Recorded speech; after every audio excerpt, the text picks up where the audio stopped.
राह संघर्ष की जो चलता है वही तो संसार को बदलता है। जिसने भी जीती हो रातों से जंग, जिसने भी जीती हो रातों से जंग, वही तो सुबह सूर्य बनकर चमकता है। तो चलिए बच्चों, आज बात करते हैं उन चीज़ों की जिसके लिए आप इस वीडियो में आए हो। मैं आज आपके सामने उन छोटी छोटी गलतियों का जिक्र करूंगा जो एग्जाम टाइम पर आप ना चाहते हुए भी कर ही देते हो। और ये जो छोटी छोटी गलतियां हैं, इन गलतियों की वजह से ही आप एक हाई स्कोर करते करते रह जाते हो। तो बात करते हैं आज गलती नंबर 1 की। बच्चों, होता ऐसा है, जिस दिन होता है आपका एग्जाम, उस दिन आप जल्दबाजी में घर से निकलते हो और जाकर एग्जाम सेंटर पर पहुंच जाते हो। चलिए जी, हम पहुंच गए एग्जाम सेंटर पर। अब आपकी गेट में एंट्री होने वाली है। आपने पॉकेट में हाथ डाला तो आपने देखा आपके पास में एडमिट कार्ड नहीं है। कर दी ना सबसे बड़ी गलती, ये ही नहीं होना था और वो आपने कर दिया। तो याद रखना है, जब आप घर से निकलो तो सारी चीज़ों को चेक करोगे कि क्या आपने एडमिट कार्ड लिया है या नहीं, स्कूल का आइडेंटिटी कार्ड है या नहीं। और जब घर से निकलो तो ये भी याद रखना कि जो वाटर बोतल आपने ली है वो कलरफुल ना हो, वो ट्रांसपेरेंट होनी चाहिए, क्योंकि एग्जाम हॉल में जाते वक्त ये कलरफुल बोतल्स अलाउड नहीं होती हैं। उसके बाद जब भी आप घर से निकलोगे तो निकलते वक्त टाइम मैनेजमेंट का ध्यान रखना है।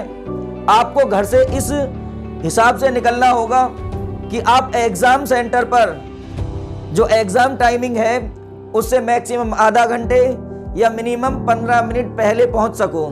जब आप एग्जाम सेंटर पर पहुंच जाओ तो पहुंचने के बाद आपको ध्यान रखना है कि अपने किसी भी फ्रेंड से किसी भी तरह का कोई भी डिस्कशन करना ही नहीं है। और डिस्कशन करना तो दूर, मैं ये कहूँगा कि आपको किसी फ्रेंड से मिलना ही नहीं है। आप सीधे एक ऐसी जगह देखो जहां आपको कोई सर्च ना कर सके। ऐसी जगह पर बैठो और बैठने के बाद सीधे आपकी एंट्री एग्जाम हॉल में होनी चाहिए।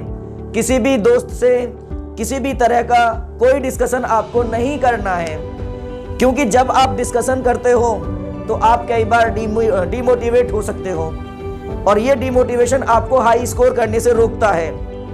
क्योंकि ज़्यादातर बच्चे क्या करते हैं, वहाँ जाने के बाद में उनकी खुद की तो तैयारी होती नहीं, वो बस कॉपी लेकर इधर उधर घूमते रहते हैं। कभी किसी से कहेंगे कि बच्चों कि भाई देख, मेरे सर ने ये इम्पोर्टेंट बताया है, मेरे सर ने ये इम्पोर्टेंट बताया है। हो सकता है कि वो क्वेश्चन जो इम्पोर्टेंट के नाम से आपको बता रहा है वो आपको ना आता हो। जब नहीं आएगा तो आप उसे तैयार करने की कोशिश करोगे और उसमें आपका क्या होगा, जो माइंड है वो बिल्कुल डिमोटिवेट हो जाएगा, बिल्कुल आपका जो फोकस है क्वेश्चंस का वो बिगड़ जाएगा। तो इसीलिए मैंने बोला कि आप अपने फ्रेंड्स के साथ में किसी भी तरह का कोई डिस्कशन नहीं करोगे, ना एग्जाम से पहले और ना एग्जाम होने के बाद। क्योंकि बच्चों, होता ऐसा है, जब आप एग्जाम दे करके बाहर निकलोगे तो सारे फ्रेंड्स आपस में खड़े हो जाते हैं और कहते हैं कि 5th का सी मैंने टिक किया है, क्या तेरा भी 5th का सी आंसर आया। तो ये जो डिस्कशन होता है ना, ये एक सबसे बड़ा साइलेंट किलर होता है। ये साइलेंट तरीके से वायलेंट होकर के आपके ऊपर वार करेगा। ये जो तरीका है ये आपके अंदर सबसे ज्यादा कंफ्यूजन क्रिएट करता है, जिसकी वजह से आपके आने वाले नेक्स्ट पेपर्स की जो तैयारी है वो बहुत ज़्यादा इफेक्टेड होती है। तो किसी भी तरीके से आपको ना एग्ज़ाम से पहले ना एग्ज़ाम के बाद कोई डीप डिस्कशन नहीं करना है। बच्चों, यही है वो छोटी छोटी गलतियां जो आप बार बार ना चाह करके भी कर ही देते हो। आपका जो मन है वो ये करेगा कि जब दूसरे बच्चे ने ये बोल दिया कि 5th का ऑप्शन सी है, तो आप बार बार ना चाहते हुए भी आपके मन में रहेगा कि मैं ये चेक करूँ ना करूँ। बच्चों, मन चाहे कुछ भी कहे, आपको मन की बात नहीं माननी है उस टाइम पर, केवल फोकस करना है नेक्स्ट एग्जाम की प्रिपरेशन पर। अब बच्चों, बात करेंगे नेक्स्ट पॉइंट की। होता यह है कि जब आप एग्जाम कर रहे होते हो तो कुछ बच्चे क्या करते हैं, अपनी जो OMR मार्कशीट है उस पर टिक करना स्टार्ट कर देते हैं, जो कि आपको बिल्कुल नहीं करना है। किसी भी कीमत पर आपको ये चीज़ें नहीं करनी है। आपको OMR मार्कशीट पर रफ वर्क ही नहीं करना है। कुछ बच्चे होते हैं, पहले सारे क्वेश्चंस को सॉल्व करते रहते हैं और सोचते हैं कि जब लास्ट टाइम बचेगा, लास्ट 15 मिनट्स बचेंगी, हम तब OMR मार्कशीट को फिल करेंगे। तो बच्चों आपको ऐसा बिल्कुल नहीं करना है। आपको जो भी क्वेश्चन आता है उसे पहले सॉल्व करना है और सॉल्व करके साथ के साथ केयरफुली वो ऑप्शन क्या है, वो ऑप्शन करेक्ट ऑप्शन आपको फिल कर देना है। ये कभी नहीं करना है कि सारे क्वेश्चंस को एक साथ करें और करने के बाद में टिक करो। इसमें गलती होने के चांसेस बहुत ज़्यादा होते हैं, तो आपको ऐसा तो बिल्कुल भी नहीं करना। उसके बाद जो आपकी OMR मार्कशीट है, ना तो उस पर रफ वर्क करना है और ना ही एक साथ सारे क्वेश्चंस टिक करने हैं। जो भी क्वेश्चन आप सॉल्व कर दो, साथ के साथ उसका करेक्ट ऑप्शन चूज करना है। फिर बात करते हैं नेक्स्ट पॉइंट के लिए। अब जब आप घर से निकलो तो निकलते वक्त आपका जो माइंड सेट है वो बिल्कुल पॉजिटिव होना चाहिए।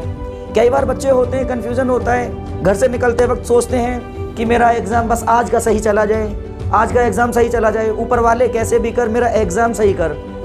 लेकिन बच्चों ये चीज़ें आपके अंदर नहीं होनी चाहिए, क्योंकि जिस तरीके का माइंड सेट होता है उसी तरीके का हमारे साथ में कोई ना कोई फैक्ट जरूर घटता है। तो हमें करना सिर्फ इतना है कि अपने एग्जाम्स के लिए एक पॉजिटिव माइंड सेट करना है, जो कि बेहद इंपॉर्टेंट होता है। जब आप घर से निकलो तो अपना माइंड सेट पॉजिटिव लेकर के चलो कि आज का एग्जाम हमारा बहुत अच्छा जाएगा, आज का एग्जाम इतना अच्छा जाएगा कि मेरा हाई स्कोर होगा ही होगा।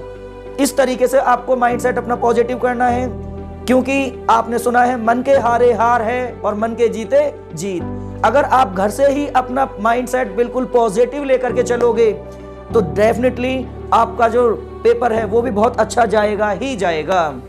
तो बच्चों ये थी वो छोटी छोटी गलतियां जो एग्जाम टाइम पर आप ना चाहते हुए भी कर ही देते हो और एग्जाम में हाई स्कोर करने से रह जाते हो। तो बच्चों याद रखेंगे इन सभी गलतियों को और हम उम्मीद करेंगे कि आप इस तरीके की कोई गलती नहीं करोगे। तो बच्चों यदि आपने अभी तक हमारी स्ट्रेटेजी वीडियो वॉच नहीं की है तो उस वीडियो का लिंक आपको हमारे डिस्क्रिप्शन बॉक्स में मिल जाएगा, या फिर आप ऊपर आए हुए आई बटन को क्लिक करके भी हमारी वीडियो को वॉच कर सकते हो। ये वीडियो आपको सिखाएगी कि किस टॉपिक से रिलेटेड कितना आपको पढ़ना है और क्या चीज़ें इंपॉर्टेंट हैं। तो बच्चों आज सिर्फ इतना ही समझाएंगे, मिलेंगे फिर नेक्स्ट वीडियो में कुछ इंपॉर्टेंट पॉइंट्स के साथ। तब तक के लिए ऑल द बेस्ट।